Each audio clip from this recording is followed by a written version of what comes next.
மாண்புமிகு தமிழ்நாடு முதலமைச்சர் அவர்கள் சென்னை நந்தம்பாக்கம் வர்த்தக மைய வளாகத்தில் உயர்கல்வித்துறை சார்பாக கல்லூரி மாணவர்களின் திறன் வளர்ச்சி மற்றும் டிஜிட்டல் முன்னேற்றத்திற்காக உலகமுங்கள் கையில் எனும் மாபெரும் திட்டத்தின் கீழ் 10 லட்சம் மடிக்கணினிகள் வழங்கும் பணிகளை துவக்கி வைத்தார். அதனைத் தொடர்ந்து கிருஷ்ணகிரி அரசு மருத்துவக் கல்லூரி மருத்துவமனை கூட்டரங்கத்தில் உலகமுங்கள் கையில் எனும் மாபெரும் திட்டத்தின் கீழ் மருத்துவம், கலை மற்றும் அறிவியல், தொழில் பயிற்சியில் இறுதியாண்டு பயிலும் 4,522 மாணவ மாணவிகளுக்கு மடிக்கணினிகளை மாவட்ட ஆட்சித்தலைவர் தினேஷ்குமார், சட்டமன்ற உறுப்பினர்கள் பிரகாஷ், மதியழகன் ஆகியோர் வழங்கினார்கள். மாண்புமிகு தமிழ்நாடு முதலமைச்சர் அவர்கள் தலைமையிலான திராவிட மாடல் அரசு மாணவர்களின் நலன் மற்றும் முன்னேற்றத்தை கருத்தில் கொண்டு புதுமை பெண் திட்டம், தமிழ் புதல்வன் திட்டம், முதல் தலைமுறை பட்டமளிப்பு திட்டம், போஸ்ட் மெட்ரிக் உதவித்தொகை திட்டம், சமூக நீதி விடுதிகள் உள்ளிட்ட பல்வேறு திட்டங்களை செயல்படுத்தி வருகிறது.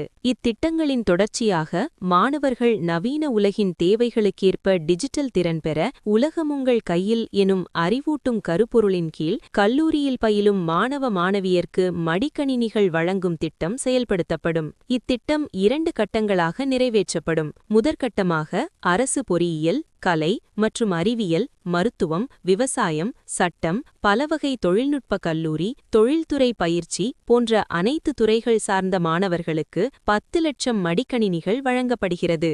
கிருஷ்ணகிரி மாவட்டத்தில் கல்லூரியில் இறுதியாண்டு பயிலும் 4,522 மாணவ மாணவிகளுக்கு 2 கட்டங்களாக வழங்கப்பட உள்ளது. முதற்கட்டமாக கிருஷ்ணகிரி மாவட்ட மருத்துவக் கல்லூரியில் இறுதியாண்டு பயிலும் 137 மாணவ மாணவிகள், கிருஷ்ணகிரி அரசு கல்லூரிகளில் இறுதியாண்டு பயிலும் 530 மாணவ மாணவிகள், கிருஷ்ணகிரி அரசு தொழில் பயிற்சி நிறுவனத்தில் இறுதியாண்டு பயிலும் 14 மாணவ மாணவிகள் என மொத்தம் 681 மாணவ மாணவிகளுக்கு மடிக்கணினிகள் வழங்கப்பட்டது.